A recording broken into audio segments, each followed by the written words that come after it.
réussi dans le sport, réussi dans l'entrepreneuriat. Malgré tout, il y a des blessures qui sont là, des envies d'aller un peu plus loin, surtout peut-être d'accompagner celles et ceux qui ont des blessures profondes. Est-ce que tu penses qu'effectivement, avec le temps, la fatigue, les blessures, le poids des responsabilités, comme tu le dis, c'est quelque chose qui t'a amené à changer ton fusil d'épaule, ou en tous les cas à regarder les choses avec d'un autre point de vue? Oui, je pense qu'en vieillissant, la vue baisse, mais on arrive à prendre un pas de côté pour essayer de continuer à voir les choses de la même manière, mais d'un peu plus loin.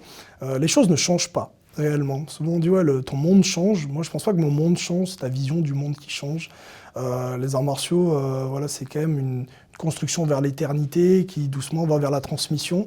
Et je pense que quand mon corps est usé aujourd'hui, c'est vrai que je mets une part à la réflexion beaucoup plus importante qu'à l'action physique. Et donc du fait, ça me permet de voir les choses de plus loin, de voir aussi les difficultés de ceux qui sont autour de moi, qui n'ont pas les mêmes forces, qui n'ont pas eu non plus la même vie ou la même capacité de vie, et ni même les mêmes difficultés que moi à ce moment-là, ou pas la force de les affronter comme j'ai pu le faire. Et du coup, ça me permet aujourd'hui, pour moi, je suis fondamentalement pas différent. Je vois juste d'un peu plus loin les choses. Et c'est ça qui fait qu'aujourd'hui, on s'intéresse à des champs plus larges, à une introspection plus large, à un autre type de public aussi. Et on essaie, du moins à mon niveau, d'interagir. Je ne vois pas forcément d'agir, mais d'interagir avec cette nouvelle forme de vision. Alors il y a cette implication que tu as aussi auprès de jeunes en difficulté, de les accompagner, de leur donner justement peut-être les bonnes billes, les bons outils pour pouvoir avancer. Comment est venue cette idée, cette envie parce que quelque part, on peut l'associer à de l'entrepreneuriat, mais ça va au-delà de l'entrepreneuriat. C'est une implication vraiment personnelle. Oui, du coup, c'est vrai que c'est un lieu de vie, ça s'appelle, et je tiens à ce mot-là. C'est un lieu de vie et d'accueil, mais le lieu de vie est important pour moi. En fait, c'est un héritage familial. Ma maman était assistante familiale. Mon papa aussi avait monté un système dans lequel on accueillait déjà, en plus des jeunes accueillis en famille d'accueil de chez nous, d'autres jeunes en difficulté. Et en fait, c'est un héritage construit qui fait que j'ai toujours vécu en fait, au contact de ce type de public un peu vulnérable, qui n'a pas eu les mêmes billes de départ, mais qui ont toujours cette volonté d'être résilient et de vouloir s'en sortir. Donc ils finissent au final dans des lieux comme les nôtres qui sont complètement atypiques, dans lesquels en fait, les propriétaires des lieux vivent et partagent le quotidien.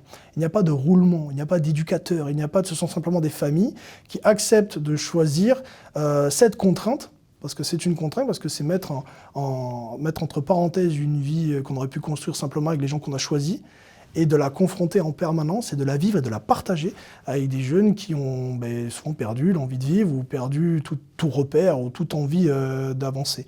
Et donc ça a été une filiation naturelle. Moi j'ai grandi dans ce schéma-là, et lorsque je suis suffisamment en fait de posture en tant qu'homme, en fait, je me suis dit pourquoi pas moi continuer ça ou reprendre une structure, la faire un petit peu à ma sauce, en jetant beaucoup de sport, beaucoup de déplacements, beaucoup de schémas un peu différents que ce qui se faisait au temps de mes parents. Et ça fonctionne extrêmement bien, mais c'est partager mon quotidien avec 3-4 jeunes, matin, midi, soir, vacances, week-end, déplacements, combats, tout. Tu parlais d'un héritage familial, mais est-ce qu'au-delà de l'héritage, il n'y a pas aussi une forme de volonté d'agir au travers d'une colère, tu dis, d'une France qui a laissé ses fondations s'effriter? Est-ce qu'au final, il n'y a pas aussi un attachement à des fondations solides, basiques, qu'on t'a transmises dans l'éducation, et de voir ces fondations un peu s'effriter, disparaître, d'essayer de les retransmettre un peu le flambeau? Oui, complètement, il y a réellement ça. Je suis animé par cette... J'ai une image une image de morale, une image d'éthique qui m'appartient, qui m'est propre, dans laquelle, en fait, pour moi, parce que j'ai un cerveau comme ça, chaque chose a une place. Et quand tout le monde a plus ou moins sa place, on peut commencer, en fait, à imbriquer, à faire une sorte de mécanisme où tout le monde marche ensemble. Aujourd'hui, il y a quand même une sensation, du moins c'est peut-être la mienne, qu'il y a trop de place pour peu de monde, en fait. J'ai l'impression qu'il y a une personne qui pourrait avoir 10 places en même temps. Sur le schéma, il y a des alphas et des suiveurs, mais c'est tout, alors qu'au final, on pourrait avoir 10, 15, on pourrait avoir des altruistes, des autoritaires, des gentils, et c'est pas péjoratif d'occuper chacun vraiment une place qui lui correspond, sans essayer d'avoir une face ici de place qui n'est pas la nôtre. Et ces jeunes que j'accueille sont nourris de ça, en fait. Tu es un jeune placé, donc tu vas avoir ce schéma-là, mais tu pourrais aussi avoir celui-là, mais on va te mettre celui-ci, qui n'est pas le tien. Mon travail au quotidien et ma façon de voir le monde, c'est en tout cas de partager déjà mes valeurs et de mettre vraiment un carcan, des valeurs extrêmement simples, qui sont vraiment d'abord le partage, la paix et danse, c'est très très simple, mais ce sont ces murs-là qui, je pense, s'étiolent un peu trop vite à l'extérieur, et donc recréer un univers, parce que du coup le lieu de vie c'est vraiment presque un vase clos, dans lequel ces jeunes qui n'ont pas accès à l'école, qui n'ont pas accès à rien, en fait retrouvent tout à l'intérieur, une salle de sport, un truc, tout, et il n'y a rien qui change, tout est rassurant. Tout est porté par le partage, l'équité et la pérédance au quotidien. Et à partir de là, on arrive à reconstruire des gens qui après peuvent repartir à l'extérieur, comme moi je me suis bâti et je me débrouille pas trop mal à l'extérieur.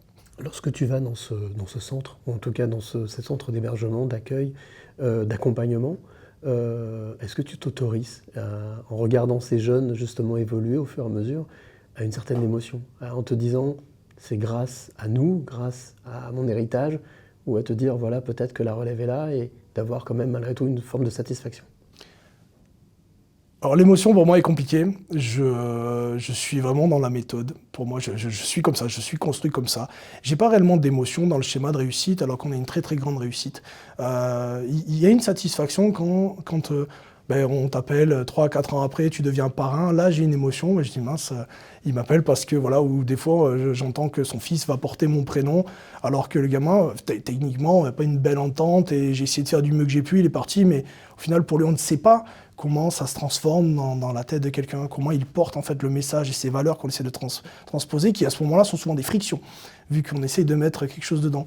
Et pour moi, en fait, je ne peux pas me permettre d'être très émotionnel non plus face à ces jeunes-là, parce qu'ils ne viennent pas chercher ça. C'est volontaire en fait, et ils ne viennent pas chercher l'émotion chez toi, ils viennent chercher le soutien, l'épaule, les parois, les murs, ils viennent chercher tout ce qu'il faut, des fois même la confrontation, presque la violence, parce qu'ils ont été construits comme ça, donc ils viennent la chercher, mais pas l'émotion. Ils attendent pas ça de toi. Et donc, de fait, je ne la propose pas, mais je ne suis pas construit d'émotion non plus. Je pense que pour moi, la meilleure réponse pour eux, et de construire, c'est de toujours être linéaire, donc sans passion, sans émotion. Chaque jour, je serai pareil. Si je commence, parce que c'est un métier d'accompagner la souffrance d'un humain, si je commence, moi, à montrer une émotion, il y aura et la joie et la souffrance. Et je ne sais pas comment il va réagir face à la joie ou face à la souffrance par rapport à sa construction. Donc mon travail à moi, c'est d'être neutre et de toujours enfin imposer une régularité de méthode face en fait à ces fluctuances d'inconscience qu'ils ont. Mais est-ce que toi, personnellement, quand tu n'es plus face à ces jeunes, quand tu es face à toi-même, de te rendre compte d'avoir marqué les esprits de ces jeunes, tu acceptes que ça marque ton âme, que ça te touche et que ça te satisfasse? Bien sûr, oui, bien sûr. Si. Après, ça reste très mesuré chez moi, mais évidemment que c'est, comme je disais, c'est quand même relativement... Il y a un moment où, voilà, quand on reçoit le coup de téléphone, ou qu'on apprend que, il y a ce moment-là où, en fait, il y a une sorte de micro-décompression, on dit « ouais, quand même ».